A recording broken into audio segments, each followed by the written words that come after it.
wanted to take a minute to show you guys something about lawnmowers that I have never run into before, and I've repaired really thousands when I added up over the last 10 years of push mowers. And this is the first time I've seen this.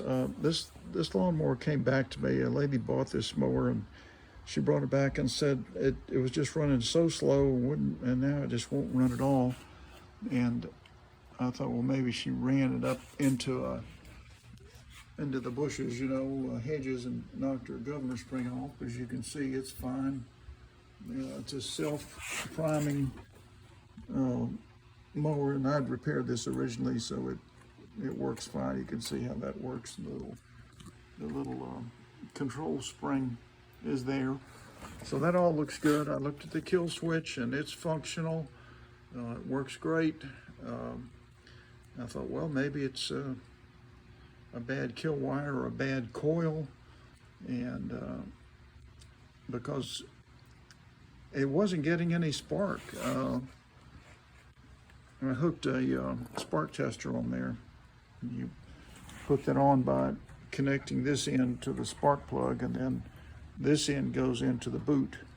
And so you have this laying on the deck, and you pull the cord, and if you've got spark, it'll light up. And they go spark, spark, spark. It's real bright and flashy. And so usually what I do is I'll pull the cord, and I'll get my wife to stand here in the shade and shadow of my garage where the light will show up, and she'll say, oh, it's either got a spark or it doesn't have a spark. And if it doesn't have a spark, then it's usually the coil or a bad coil wire, or even more rare is a bad kill switch. That whole switch there can go bad, but that doesn't happen very often. So it's the kill wire or bad coil. So to correct all that, you want to start the process of elimination. So I checked the and tested it, and it checked okay.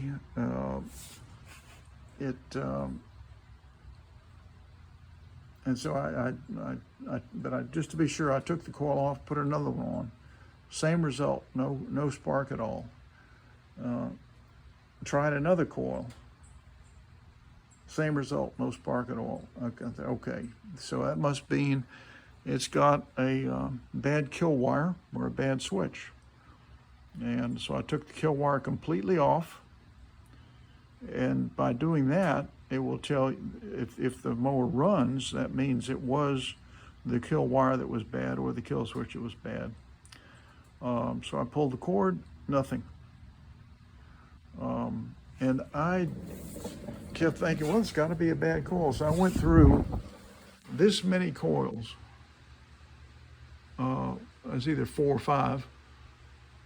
I never could get this mower to fire or run at all. No spark. And so I slept on it and thought, well, I've done everything I can to figure out why this thing won't deliver any spark. And I'm laying there in bed and I'm thinking, well, I've eliminated everything except for the flywheel. Maybe it has a bad flywheel.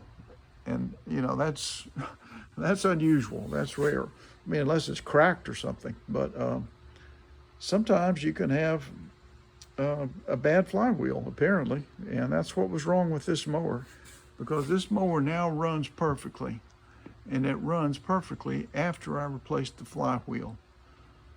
And I want to show you what that looks like, what a bad flywheel can look like. If it's not cracked, what can be wrong with it. So let's take a look over here. This is the flywheel that came off of that mower. It's right here. I've got these little question marks on it that I put on there when I first started testing it. And here is an identical flywheel out of my salvaged flywheels, which is where the one I got that I put in there that works perfectly now, where it came from, is my salvaged parts. So the question is, why is this thing bad? There's no cracks. The magnets look okay. Everything looks fine. So let's do this. Here's the bad flywheel. Good. We're going to grab that thing. It's great. Look at that. That's good. It's grabbing that good. Okay. And here's the third magnet right here. That feels a little weak. If I go to the good one, that feels a little stronger. Okay, let's do this. Here, let's try something that's not quite so heavy. So it grabs that, that's okay. Grabs that, that's okay. And it grabs that, that's okay. So there's magnetic attraction on all three magnets of the bad flywheel. Now you're saying, why is he calling it bad if all three magnets are attracting ferrous material? So here's the good flywheel. That looks good. That looks good. Okay, so it's grabbing all three.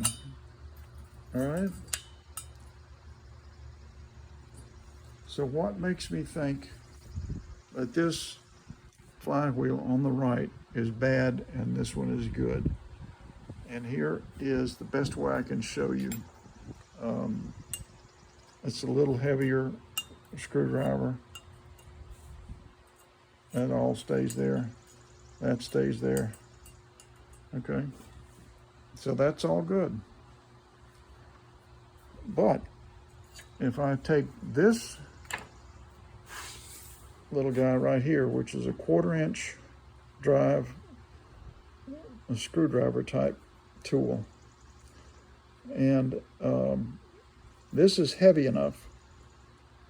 I was trying to find the perfect thing to show you guys how I know this why flywheel is bad. And this does it right here. So here is the good flywheel. The magnet holds that tool. The middle magnet holds that tool.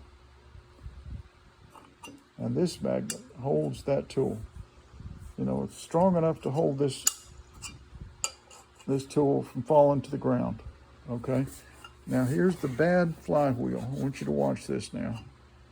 So that is holding of the tool. That's good. And here, the middle one, that's the strongest one. And this one tells the tale. So here we go. Watch this.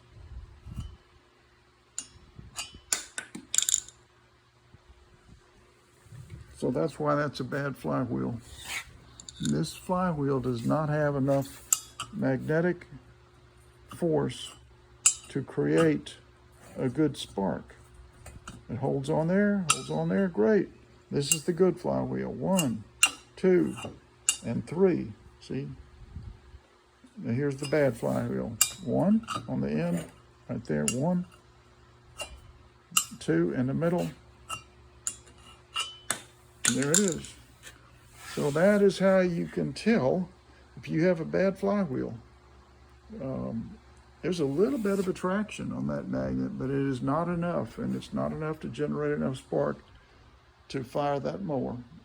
So I hope this helps you, and occasionally this can happen. You can get a bad flywheel, and that's what was wrong with this mower the whole time. So I've got a pile of coils over there that are probably all just fine.